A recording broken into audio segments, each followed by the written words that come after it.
purchases. There are two types of concerns. First one is trading concerns and second one manufacturing concerns.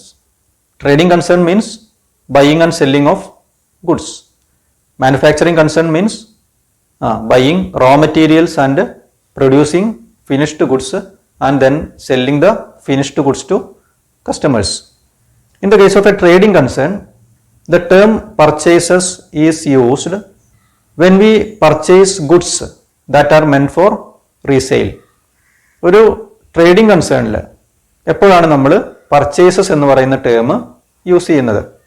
ഒരു trading concern ആകുമ്പോൾ പല സാധനങ്ങളും വാങ്ങാറുണ്ട്. വാങ്ങുന്ന എല്ലാ സാധനങ്ങളും ആർക്ക് വിൽക്കാനുള്ളതല്ല? കസ്റ്റമേഴ്സിന് വിൽക്കാനുള്ളതല്ല. അപ്പോൾ കസ്റ്റമേഴ്സിന് വിൽക്കാനുള്ള സാധനങ്ങൾ നമ്മൾ വാങ്ങുന്ന സമയത്ത് മാത്രമാണ് നമ്മൾ ഏത് ടേം ഉപയോഗിക്കേണ്ടത്? പർച്ചേസസ് എന്ന് പറയുന്ന ടേം ഉപയോഗിക്കേണ്ടത്. ഫോർ എക്സാമ്പിൾ പറയുകയാണെങ്കിൽ, suppose we are cloth merchant. നമ്മൾ ഒരു തുണിക്കച്ചവടമാണ് നടത്തുന്നതെന്ന് അസ്യൂം ചെയ്യാം. നമ്മൾ രണ്ട് സാധനങ്ങൾ പർച്ചേസ് ചെയ്യാണ്. We are purchasing 2 items. First one, we bought cloth worth rupees 10,000. 10,000 രൂപയുടെ തുണി നമ്മൾ പർച്ചേസ് ചെയ്തു, വാങ്ങി. Then another purchase, we bought chairs worth rupees 15,000. 15,000 രൂപയുടെ ചെയറുകൾ നമ്മൾ വാങ്ങി. ഇതിൽ വാങ്ങിയിട്ടുള്ള ക്ലോത്ത് എന്തിനു വേണ്ടിയിട്ടുള്ളതാണ്? It is meant for resale. അത് കസ്റ്റമേഴ്സിന് വിൽക്കാനുള്ളതാണ്. At the same time chair എന്തിനുള്ളതാണ്? ചെയർ നമ്മുടെ ഷോപ്പിൽ യൂസ് ചെയ്യാനുള്ളതാണ്. അപ്പം ഇതിൽ ഏതാണ് നമ്മുടെ പർച്ചേസ് ആയിട്ട് പരിഗണിക്കേണ്ടത്? തുണി വാങ്ങിയത് മാത്രമാണ് നമ്മൾ പർച്ചേസ് ആയിട്ട് പരിഗണിക്കേണ്ടത്. ചെയർ വാങ്ങിയത് എന്തല്ല? It is not considered as purchase, it is considered as fixed asset. ഇപ്പൊ ചെയർ വാങ്ങുന്നത് ഫിക്സഡ് അസെറ്റ് ആയിട്ടാണ് പരിഗണിക്കേണ്ടത്. അത് നമുക്ക് ഉപയോഗിക്കാനുള്ളതാണ്. ക്ലോത്തിനെയാണ് നമ്മൾ പർച്ചേസ് ആയിട്ട് കണക്കാക്കേണ്ടത്. ഒരു ഗ്രോസറി ഷോപ്പിലേക്ക് ഗ്രോസറി ഐറ്റംസ് വാങ്ങിക്കഴിഞ്ഞാൽ അത് പർച്ചേസ് ആണ്.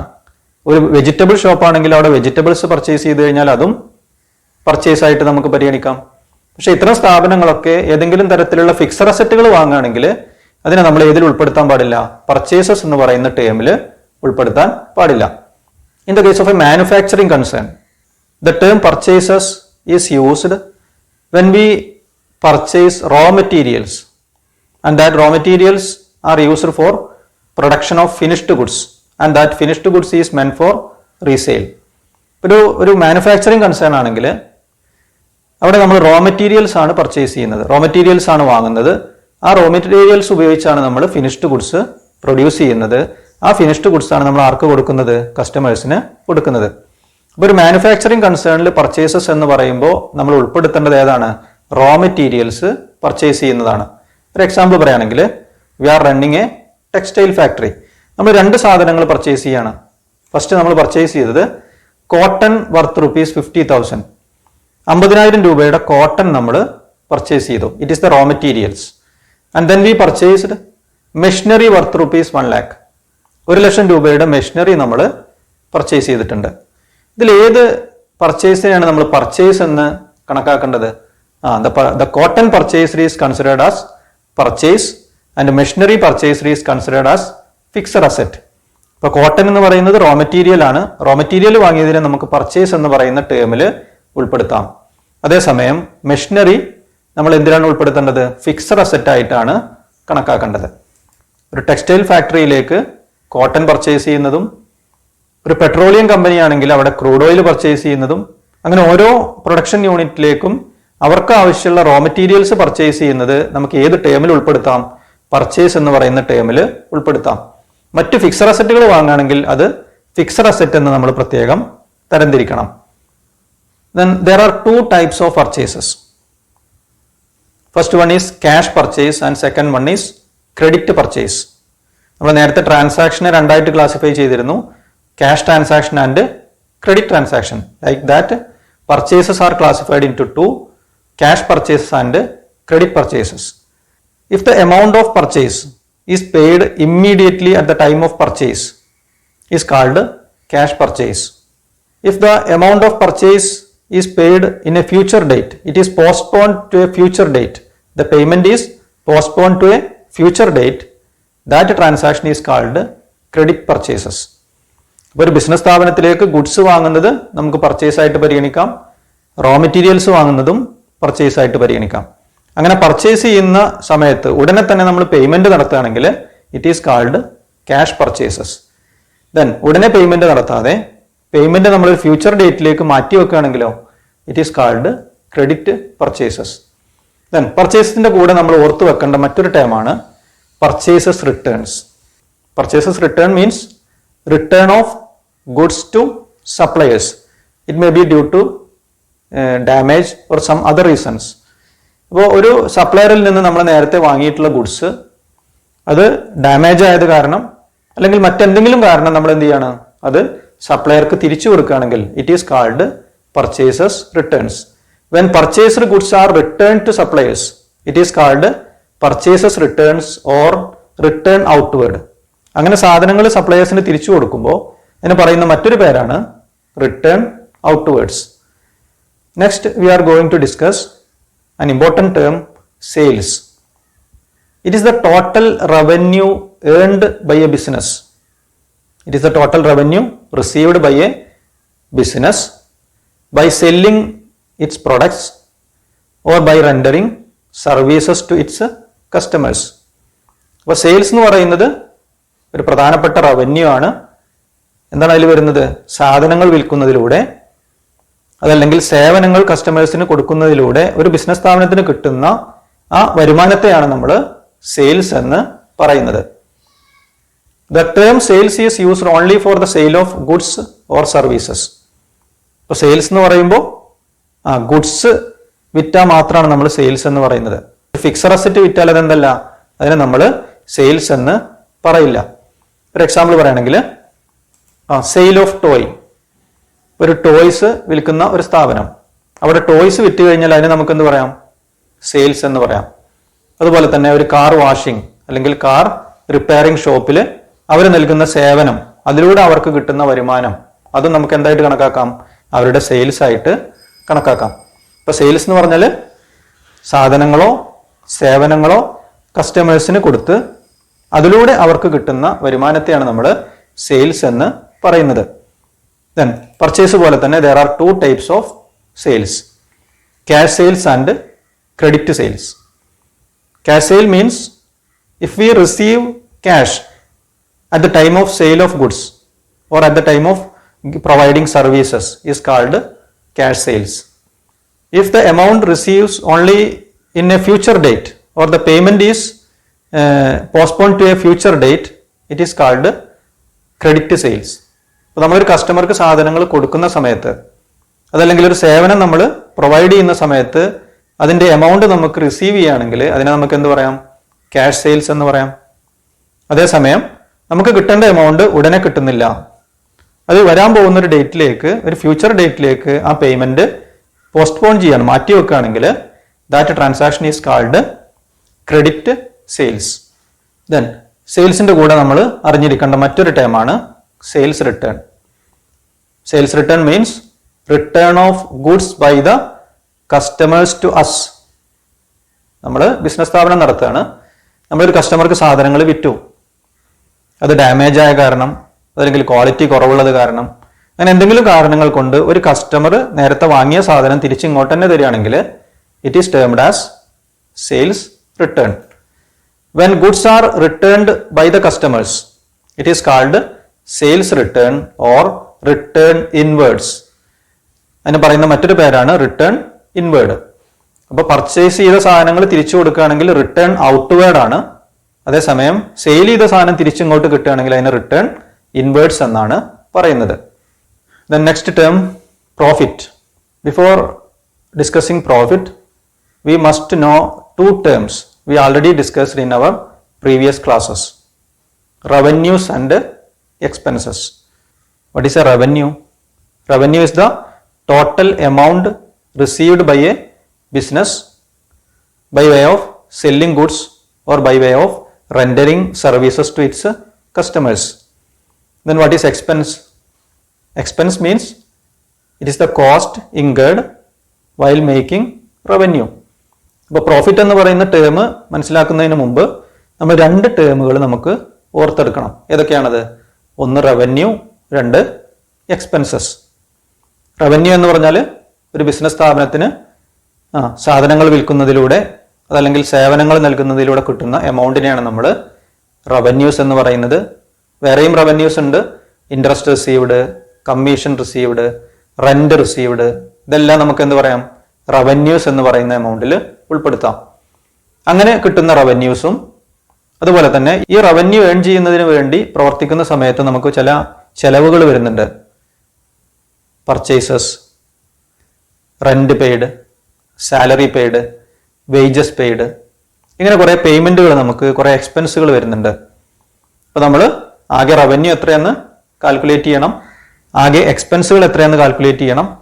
അങ്ങനെ ഒരു പർട്ടിക്കുലർ അക്കൗണ്ടിങ് പീരിയഡിലെ വരവുകളും ചെലവുകളും തമ്മിൽ അല്ലെങ്കിൽ വരുമാനങ്ങളും ചെലവുകളും തമ്മിൽ കമ്പയർ ചെയ്ത് റവന്യൂ കൂടുതലാണെങ്കിൽ it is called profit. Profit increases the investment of the owner. നമുക്കറിയാം ഒരു ബിസിനസ്സിൽ കിട്ടുന്ന പ്രോഫിറ്റ് ആർക്കുള്ളതാണ്? അത് ഓണർക്കുള്ളതാണ്. അപ്പോൾ പ്രോഫിറ്റ് കിട്ടുന്ന സമയത്ത് ഓണറുടെ ഇൻവെസ്റ്റ്മെന്റ് അതല്ലെങ്കിൽ ക്യാപിറ്റൽ വർദ്ധിക്കും. അപ്പോൾ പ്രോഫിറ്റിന്റെ ഇക്വേഷൻ ആയിട്ട് നമുക്ക് പറയാൻ പറ്റുന്നത് profit is equal to revenues minus expenses. റവന്യൂവിൽ നിന്ന് എക്സ്പെൻസ് എമൗണ്ട് കുറച്ച് കഴിഞ്ഞാൽ നമുക്ക് എന്ത് കിട്ടും? പ്രോഫിറ്റ് കിട്ടും. ഇനി എന്താണ് ലോസ് എന്ന് നോക്കാം. Here also we are comparing revenues and expenses.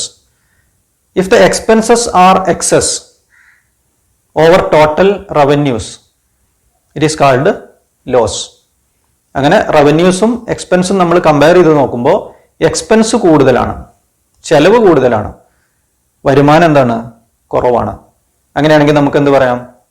there is loss. അവിടെ നമുക്ക് നഷ്ടമാണെന്ന് പറയാൻ പറ്റും. അപ്പോൾ ഒരു അക്കൗണ്ടിങ് പീരീഡിലെ ഒരു പർട്ടിക്കുലർ പീരീഡിലെ വരവും ചെലവും അതല്ലെങ്കിൽ വരുമാനങ്ങളും ചെലവുകളും കമ്പയർ ചെയ്യുമ്പോൾ ചെലവ് കൂടുതലും വരുമാനം കുറവാണെങ്കിൽ it is termed as loss.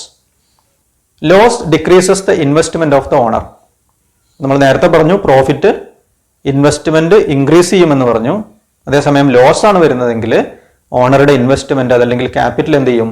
Decrease ചെയ്യും അതല്ലെങ്കിൽ റിഡ്യൂസ് ചെയ്യും. ലോസിന്റെ ഇക്വേഷൻ ആയിട്ട് പറയാൻ പറ്റുന്നത് loss is equal to expenses minus revenues. Total എക്സ്പെൻസിൽ നിന്ന് ടോട്ടൽ റവന്യൂ മൈനസ് ചെയ്താലാണ് നമുക്ക് എന്ത് കിട്ടുന്നത്? ലോസ് കിട്ടുന്നത്. ദെൻ ഈ ലോസ് എന്ന് പറയുന്ന ടേം മറ്റു ചില സന്ദർഭങ്ങളിലും നമ്മൾ ഉപയോഗിക്കാറുണ്ട്. It also refers to money or money's worth lost without receiving any benefit in return. Example, cash or goods lost by theft or a fire accident. It also includes loss on sale of fixed assets. മറ്റു ചില സന്ദർഭങ്ങളിൽ നമ്മൾ ഏത് ഉപയോഗിക്കാറുണ്ട്? Loss എന്ന് പറയുന്ന term ഉപയോഗിക്കാറുണ്ട്. Example ആണ് പറഞ്ഞത്, പണമോ അല്ലെങ്കിൽ പണത്തിന്റെ മൂല്യമുള്ളതോ നമുക്ക് നഷ്ടപ്പെട്ടു പോയി, ബൈ തെഫ്റ്റ് കളവ് പോയി, ഓർ ഡ്യൂ ടു ഫയർ തീപിടുത്തുണ്ടായി, അല്ലെങ്കിൽ മറ്റെന്തെങ്കിലും കാരണങ്ങൾ കൊണ്ട് നമ്മുടെ ബിസിനസ്സിലെ പണമോ മൂല്യമുള്ള മറ്റു സാധനങ്ങളോ നഷ്ടപ്പെട്ടു പോയാലും it is also called loss. അതുപോലെ തന്നെ ലോസ് ഉപയോഗിക്കുന്ന മറ്റൊരു സന്ദർഭമാണ് നമ്മുടെ ബിസിനസ്സിൽ ഉപയോഗിക്കുന്ന ഒരു fixed asset. For example, furniture. 10,000 വിലയുള്ള ഒരു ഫർണിച്ചർ നമ്മളിത് 8,000 രൂപക്ക് വിറ്റു. മീൻസ് അവിടെ 2,000 രൂപ നമുക്ക് എന്ത് സംഭവിച്ചു? ലോസ് വന്നു. അപ്പം അങ്ങനെ ഫിക്സഡ് അസറ്റ് വിൽക്കുന്ന സമയത്തും അതിന്റെ യഥാർത്ഥ വിലയേക്കാൾ കുറവാണ് നമുക്ക് കിട്ടുന്നതെങ്കിലും അവിടെയും നമുക്ക് ഏത് ടേം യൂസ് ചെയ്യാൻ കഴിയും? ലോസ് എന്ന് പറയുന്ന ടേം യൂസ് ചെയ്യാൻ കഴിയും. Next term we are going to discuss gain. A profit that arises from events or transactions which are incidental to business, such as sale of fixed asset, appreciation in the value of an asset, etc.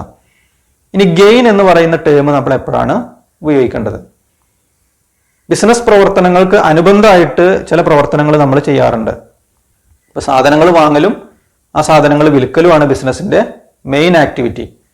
Then incidental activity എന്ന് പറയുമ്പോൾ ഈ പ്രവർത്തനത്തിന്റെ ഇടയിൽ നമ്മളൊരു fixed asset വിറ്റു, നമ്മൾ use ചെയ്യുന്ന ഒരു ഫിക്സഡ് അസറ്റ് നമ്മൾ വേറൊരാൾക്ക് വിറ്റു. അപ്പോൾ അതിന്റെ യഥാർത്ഥ വിലയേക്കാൾ കൂടുതൽ എമൗണ്ട് നമുക്ക് കിട്ടുകയാണ്. അങ്ങനെ കൂടുതൽ എമൗണ്ട് കിട്ടുകയാണെങ്കിലും അതിനെയും നമുക്ക് എന്ത് പറയാം? ഗെയിൻ എന്ന് പറയുന്ന ടേം നമുക്ക് യൂസ് ചെയ്യാം.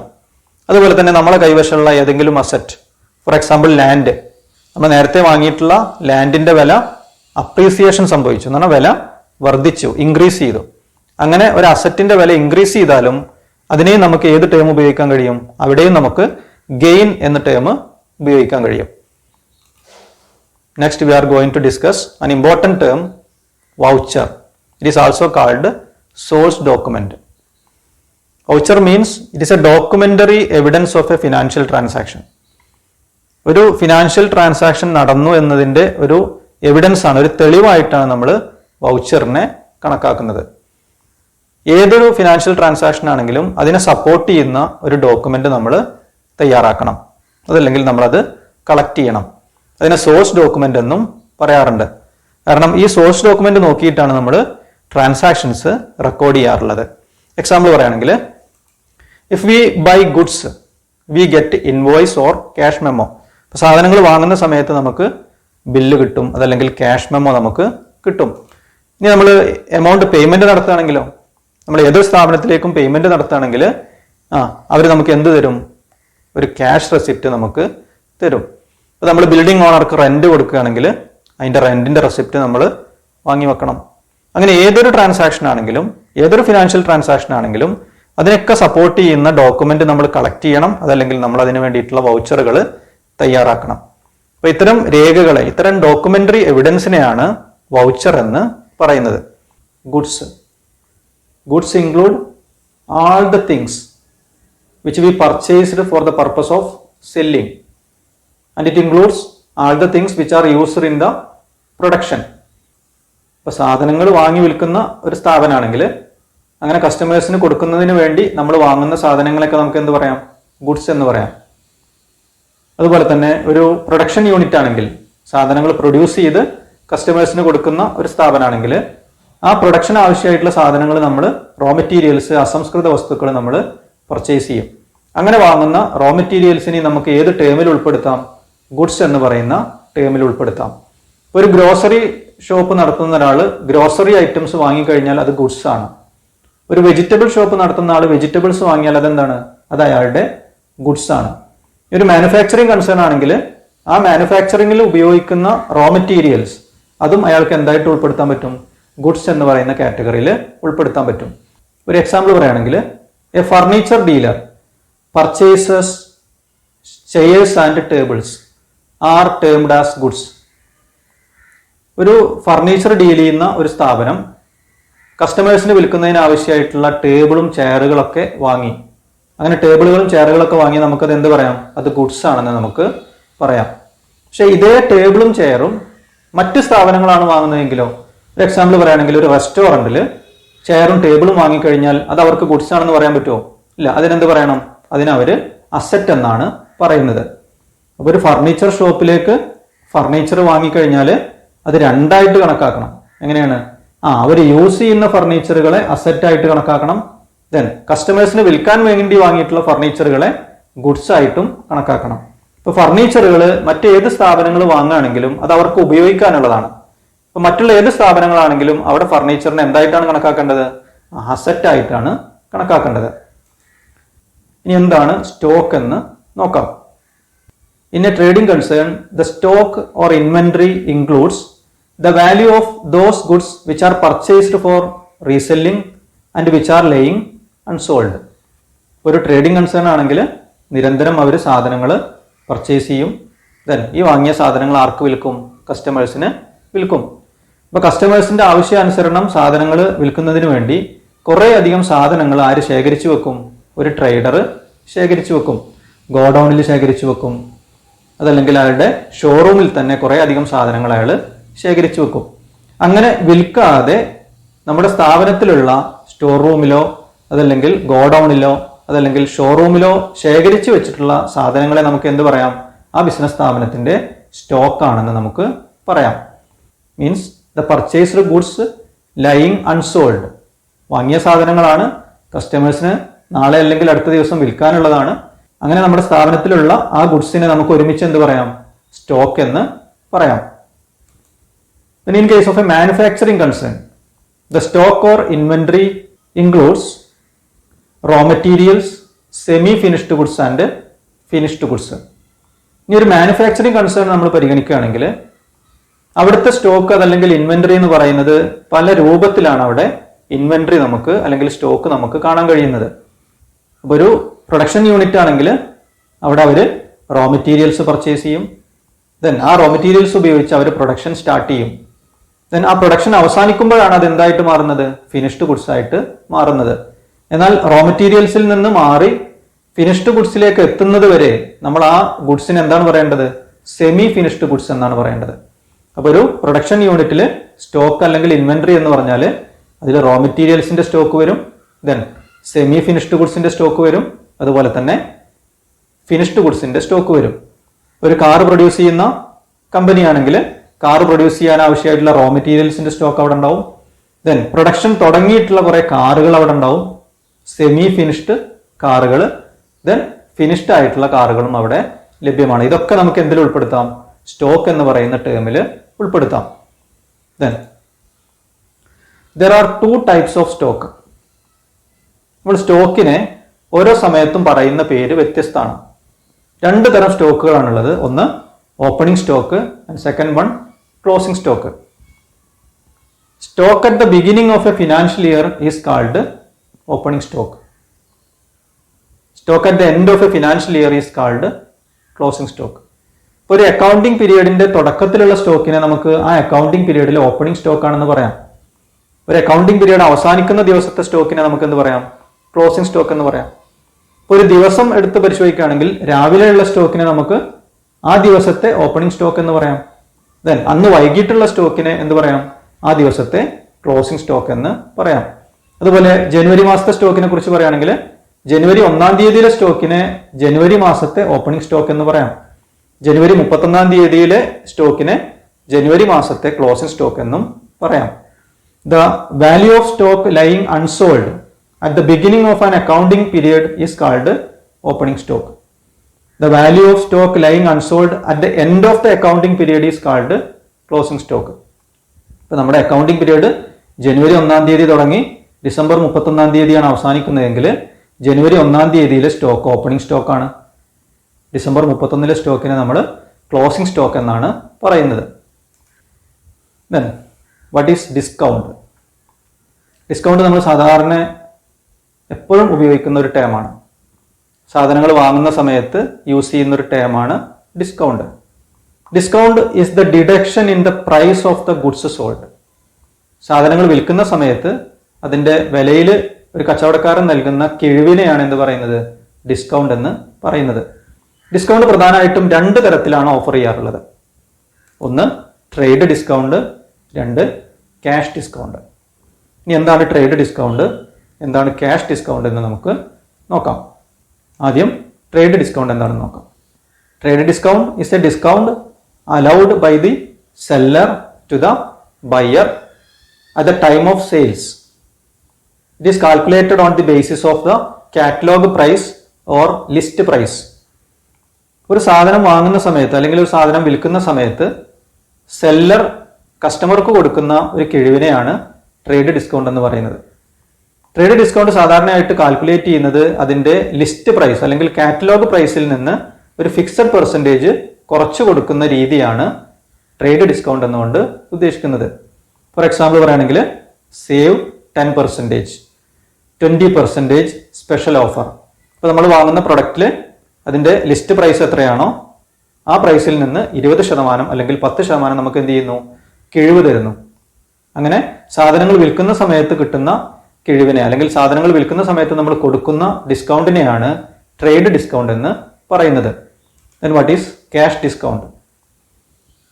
Cash discount is allowed at the time of payment of cash if it is a credit sales or it is a credit purchase. നമ്മളൊരു ക്രെഡിറ്റ് സെയിൽസ് നടത്തി, കസ്റ്റമർക്ക് സാധനം ക്രെഡിറ്റിന് വിറ്റ് കഴിഞ്ഞ് നമ്മൾ ആ കസ്റ്റമർക്ക് ഒരു ഓഫർ കൊടുക്കുകയാണ്. If the customer pays the cash within 10 days, he will get 2% discount. If he pays within a month, he will get 1% discount. If he pays after 1 month, there is no discount. അപ്പോൾ ഒരു credit sales നടന്നിട്ട് നമ്മൾ കസ്റ്റമറോട് പറയാണ് 10 ദിവസത്തിന്റെ ഉള്ളിൽ payment നടത്തുകയാണെങ്കിൽ 2% discount തരാം. 10 ദിവസത്തിന്റെ ഉള്ളിൽ കസ്റ്റമർ പേയ്മെന്റ് നടത്തിയാൽ ആ ടോട്ടൽ എമൗണ്ടിന്റെ 2% നമ്മൾ വീണ്ടും കുറച്ചു കൊടുക്കണം. അങ്ങനെ പേയ്മെന്റ് സ്പീഡപ്പ് ചെയ്യുന്നതിന് വേണ്ടി, കസ്റ്റമേഴ്സിന്റെ കയ്യിൽ നിന്നും പണം പെട്ടെന്ന് കിട്ടുന്നതിന് വേണ്ടി സെല്ലേഴ്സ് ചെയ്യുന്ന ഒരു ടെക്നിക്കാണ് അല്ലെങ്കിൽ ഒരു പ്രോത്സാഹനമാണ് എന്ത്, ക്യാഷ് ഡിസ്കൗണ്ട് എന്ന് പറഞ്ഞാൽ. When discount is allowed to the customers for making prompt payment is called credit discount. ഇപ്പൊ പെട്ടെന്ന് നമുക്ക് കിട്ടാനുള്ള പണമൊക്കെ പിരിച്ചെടുക്കുന്നതിന് വേണ്ടി കച്ചവടക്കാർ ചെയ്യുന്ന ഒരു ഡിസ്കൗണ്ട് ഫെസിലിറ്റിയാണ് ക്യാഷ് ഡിസ്കൗണ്ട്. അപ്പൊ സാധനങ്ങൾ വിൽക്കുന്ന സമയത്ത് ആ ലിസ്റ്റ് പ്രൈസിൽ നമ്മൾ കിഴിവ് അനുവദിക്കുകയാണെങ്കിൽ അതിനെ ട്രേഡ് ഡിസ്കൗണ്ട് എന്ന് പറയും. ദെൻ സാധനമൊക്കെ വിറ്റതിന് ശേഷം അതല്ലെങ്കിൽ സാധനമൊക്കെ ക്രെഡിറ്റ് വാങ്ങിയതിന് ശേഷം പേയ്മെന്റ് നടത്തുന്ന സമയത്ത് പിന്നീട് ഒരിക്കൽ നമുക്ക് വീണ്ടും ഒരു കുറവ് കിട്ടുകയാണെങ്കിൽ, വീണ്ടും ഒരു കിഴിവ് കിട്ടുകയാണെങ്കിൽ അതിനെ നമുക്ക് ക്യാഷ് ഡിസ്കൗണ്ട് എന്ന് പറയാം. Next we are going to discuss an important term, debtors. Debtor is a person or a firm who owes money to another. Debtor എന്ന് പറഞ്ഞാൽ ഒരു വ്യക്തിയാണ്, അതല്ലെങ്കിൽ ഒരു സ്ഥാപനമാണ്. എന്താണ് പ്രത്യേകത? ആ വ്യക്തി അതല്ലെങ്കിൽ ആ സ്ഥാപനം മറ്റൊരാൾക്ക് അല്ലെങ്കിൽ മറ്റൊരു സ്ഥാപനത്തിലേക്ക് പണം കൊടുക്കാനുണ്ട്. It may be due to credit purchase of goods or it may be services received on credit. അപ്പോൾ ഒരു സാധനം വാങ്ങിയ ഒരാള് അതല്ലെങ്കിൽ ഒരു സേവനം സ്വീകരിച്ച ഒരാള് അതിന്റെ പണം കൊടുത്തിട്ടില്ലെങ്കിൽ അതിനർത്ഥം അയാൾ പണം കൊടുക്കാനുണ്ടെന്നാണ്. അങ്ങനെ പണം കൊടുക്കാനുള്ളവരെ വിളിക്കുന്ന പേരാണ് ഡെറ്റേഴ്സ്. ഇനി ഒരു എക്സാമ്പിൾ നോക്കുകയാണെങ്കിൽ, suppose we are running a book shop and we sold goods to a customer on credit. We sold books to a customer on credit.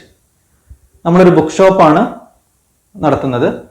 നമ്മളെ കസ്റ്റമർക്ക് കുറച്ച് ബുക്സ് എന്ത് ചെയ്തു, കടമായിട്ട് വിറ്റു. ഈ കസ്റ്റമർ ആണ് ആർക്ക് പൈസ കൊടുക്കാനുള്ളത് അല്ലെങ്കിൽ ആർക്ക് പൈസ തരാനുള്ളത്?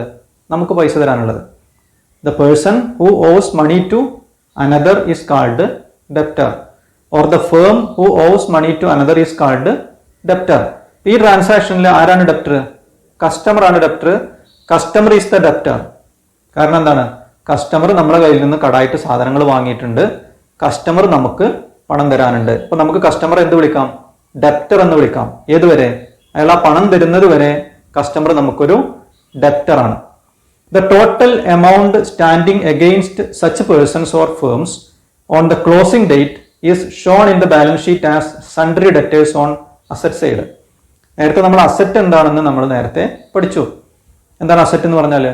Asset includes properties owned by the business and it also includes amount owed from others. ഒരു ബിസിനസിന്റെ പ്രോപ്പർട്ടീസും ഒരു ബിസിനസ്സിന് മറ്റുള്ളവരിൽ നിന്ന് കിട്ടാനുള്ള എമൗണ്ടും എന്തായിട്ട് കണക്കാക്കണം? അസറ്റ് ആയിട്ട് കണക്കാക്കണം. അങ്ങനെ വരുമ്പോൾ ഡെറ്റേഴ്സ് ഏതിൽ ഉൾപ്പെടുത്തണം? അസറ്റ് ആയിട്ട് ഉൾപ്പെടുത്തണം. ഇപ്പൊ ഒരു വർഷം കംപ്ലീറ്റ് ചെയ്യുന്ന സമയത്ത് നമുക്ക് ഇങ്ങനെ പണം തരാനുള്ള എല്ലാവരെയും കൂടി ഒരുമിച്ച് പറയുന്ന പേരാണ് സൺട്രി ഡെറ്റേഴ്സ്. ഇത് നമ്മൾ ഫിനാൻഷ്യൽ സ്റ്റേറ്റ്മെന്റുകൾ തയ്യാറാക്കുന്ന സമയത്ത് അതിനെ നമ്മൾ അസറ്റ് ആയിട്ടാണ് പരിഗണിക്കേണ്ടത്. Then another important term, creditors. Creditor is a person or creditor is a firm to whom something is owed by others. അപ്പോൾ ക്രെഡിറ്റർ എന്ന് പറയുന്നത് ഒരു വ്യക്തിയാണ് അല്ലെങ്കിൽ ഒരു സ്ഥാപനമാണ്. ആ വ്യക്തിക്ക് അല്ലെങ്കിൽ ആ സ്ഥാപനത്തിന് മറ്റുള്ള ആളുകളിൽ നിന്ന് എന്ത് കിട്ടാനുണ്ട്? പണം കിട്ടാനുണ്ട്. അപ്പൊ പണം കിട്ടാനുള്ളവരെയാണ് എന്ത് വിളിക്കുന്നത്? ക്രെഡിറ്റേഴ്സ് എന്ന് വിളിക്കുന്നത്. The term creditors represents those persons or firms to whom some money is still owing by the business for goods purchased or services procured on credit. ഒരു ബിസിനസ് സ്ഥാപനം അവർക്ക് ആവശ്യമുള്ള സാധനങ്ങൾ മറ്റ് സ്ഥലങ്ങളിൽ നിന്ന് ക്രെഡിറ്റിന് വാങ്ങുകയാണെങ്കിൽ, അല്ലെങ്കിൽ ഒരു ബിസിനസ് സ്ഥാപനം മറ്റുള്ളവരിൽ നിന്ന് സേവനങ്ങൾ സ്വീകരിക്കുകയാണെങ്കിൽ ഓൺ ക്രെഡിറ്റ്, കടമായി സ്വീകരിക്കുകയാണെങ്കിൽ ബിസിനസ് അവർക്കൊക്കെ എന്ത് കൊടുക്കാനുണ്ട്? പണം കൊടുക്കാനുണ്ട്. ഇപ്പൊ ബിസിനസ് പണം കൊടുക്കാനുണ്ടെങ്കിൽ അവർക്ക് പണം കിട്ടാനുണ്ട്. അപ്പൊ ആ പണം കിട്ടാനുള്ളവരെയാണ് നമ്മൾ എന്ത് വിളിക്കുന്നത്? ക്രെഡിറ്റേഴ്സ് എന്ന് വിളിക്കുന്നത്. ഒരു എക്സാമ്പിൾ നോക്കാം. ഇപ്പൊ നമ്മളൊരു ടയർ ഷോപ്പാണ് റൺ ചെയ്യുന്നത്. നമുക്ക് ആവശ്യമുള്ള ടയറുകൾ നമ്മൾ അപ്പോളോ ടയേഴ്സിൽ നിന്ന് പർച്ചേസ് ചെയ്യാണ്. We purchased tyres from Apollo tyres on credit. അപ്പൊ നമുക്ക് ആവശ്യമുള്ള ഗുഡ്സ് അല്ലെങ്കിൽ നമുക്ക് ആവശ്യമുള്ള ടയറുകൾ നമ്മൾ എവിടെ നിന്ന് വാങ്ങി? അപ്പോളോ ടയേഴ്സിൽ നിന്ന് പർച്ചേസ് ചെയ്തു. എന്ന് പറയുമ്പോൾ ഇവിടെ ആർക്കാണ് പൈസ കിട്ടാനുള്ളത്? അപ്പോളോ ടയേഴ്സിനാണ് പൈസ കിട്ടാനുള്ളത്. ആരാണ് കൊടുക്കാനുള്ളത്? നമ്മളാണ് കൊടുക്കാനുള്ളത്. അങ്ങനെയാണെങ്കിൽ അപ്പോളോ ടയേഴ്സിനെയാണ് നമ്മൾ എന്ത് വിളിക്കേണ്ടത്? ക്രെഡിറ്റേഴ്സ് എന്ന് വിളിക്കേണ്ടത്. അപ്പോൾ പൈസ കിട്ടാനുള്ളവരെയാണ് ക്രെഡിറ്റേഴ്സ് എന്ന് പറയുന്നത്. Apollo is the creditor because the business owes money to them. Business അവർക്ക് പൈസ കൊടുക്കാനുണ്ട്, അതുകൊണ്ട് അവരെ നമുക്ക് ക്രെഡിറ്റർ എന്ന് വിളിക്കാം.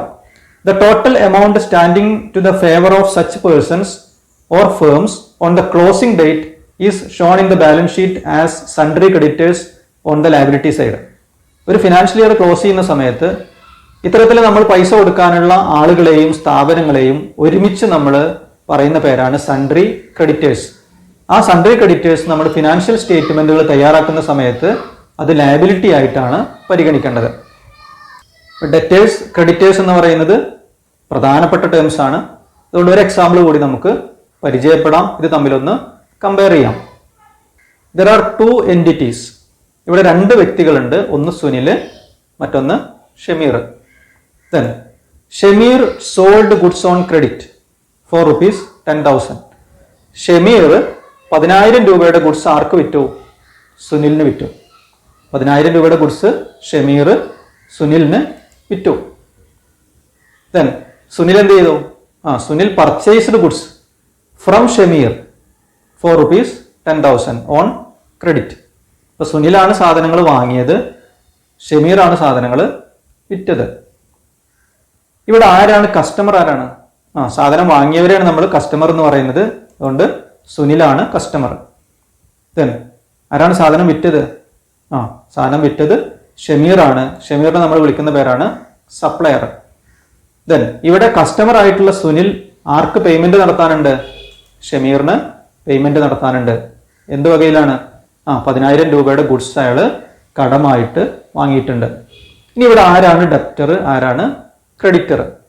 ഞാൻ വീണ്ടും പറയാണ്, debtor is a person who owes money to another, or debtor is a firm, it owes money to another. Debtor എന്ന് പറയുന്നത് ഒരു വ്യക്തിയാണ്, അതല്ലെങ്കിൽ ഒരു സ്ഥാപനമാണ്. അവർ മറ്റുള്ളവർക്ക് പണം കൊടുക്കാനുണ്ട്. ഇവിടെ ആരാണ് പണം കൊടുക്കാനുള്ളത്? സുനിലാണ് പണം കൊടുക്കാനുള്ളത്. ഇപ്പൊ സുനിൽ ആരാണ്? സുനിലിനെയാണ് നമ്മൾ ഡെപ്റ്റർ എന്ന് വിളിക്കേണ്ടത്. Then creditor means creditor is a person or firm to whom something is owed by others. Creditor എന്ന് പറയുന്നത് ഒരു വ്യക്തിയാണ്, അല്ലെങ്കിൽ ഒരു സ്ഥാപനമാണ്. ആ സ്ഥാപനത്തിന് അല്ലെങ്കിൽ ആ വ്യക്തിക്ക് മറ്റുള്ളവരിൽ നിന്ന് എന്ത് കിട്ടാനുണ്ട്? പണം കിട്ടാനുണ്ട്. സാധനങ്ങൾ കടമായിട്ട് വിറ്റതിന്റെ ഭാഗമായിട്ടാവാം, അതല്ലെങ്കിൽ സേവനങ്ങൾ കടമായി കൊടുത്തതിന്റെ ഭാഗമായിട്ടാവാം. അവർക്ക് പണം കിട്ടാനുണ്ട്. ഇവിടെ ആർക്കാണ് പണം കിട്ടാനുള്ളത്? ഷമീറിനാണ് പണം കിട്ടാനുള്ളത്. അപ്പൊ പണം കിട്ടാനുള്ളവരെയാണ് നമ്മൾ എന്ത് വിളിക്കേണ്ടത്? ക്രെഡിറ്റേഴ്സ് എന്ന് വിളിക്കേണ്ടത്. അപ്പൊ പണം കൊടുക്കാനുള്ളവരെ ഡെറ്റേഴ്സ് എന്നും പണം കിട്ടാനുള്ളവരെ ക്രെഡിറ്റേഴ്സ് എന്നുമാണ് നമ്മൾ വിളിക്കേണ്ടത്.